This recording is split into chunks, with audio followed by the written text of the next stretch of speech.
It's an awesome read, Brad.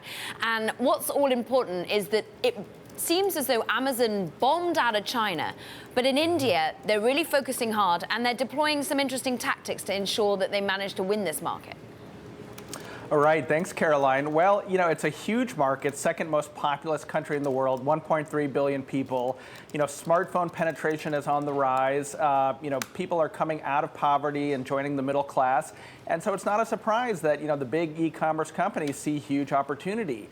Flipkart, the startup, really, not necessarily pioneer the market because eBay had been there, for years, but really started to get traction about 10 years ago.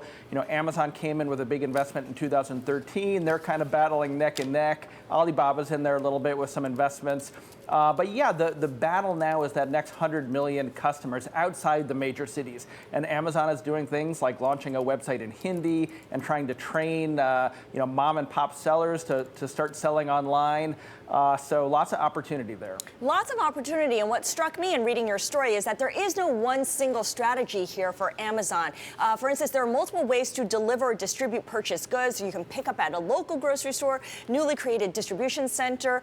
There's a delivery through the local network of couriers that deliver lunch. I mean, they're trying everything and anything to disrupt, even as they look for middlemen. Yeah, that's right, Scarlett. What really struck me on my visit, and I traveled around the country with my colleague Saritha Ray. In other countries, Amazon is really taking out the middleman, and in India, they're using it. So you can go to like these, they're called easy stores in major cities that are like almost shipping centers, but there's a computer screen, and someone will like shop with you. They'll like navigate Amazon with you, and then you can get the product delivered to that store. You can go pay cash and pick it up. And I think what both companies have realized is that they've got a lot of trust to earn. People aren't used to shopping online, and so they're doing these things to kind of make the process a little bit easier.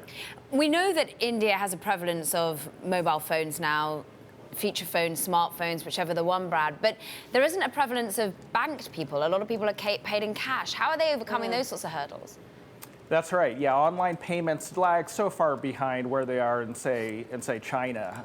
And so, right, one thing that Flipkart did first, and then Amazon did as well, is accept cash. But they are doing lots of things to try to accelerate the adoption of online payments, and that's things like no credit purchases.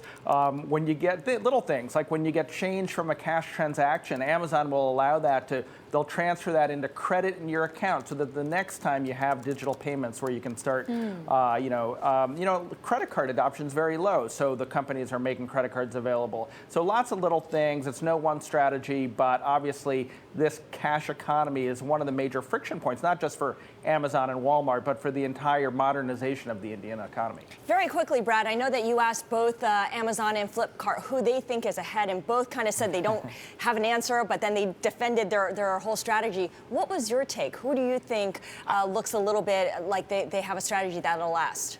Yeah, Flipkart with an edge. It's a much older business. They've established its dominance not only in the smartphone category, which is huge there, but in the fashion category. They've bought a couple of smaller companies.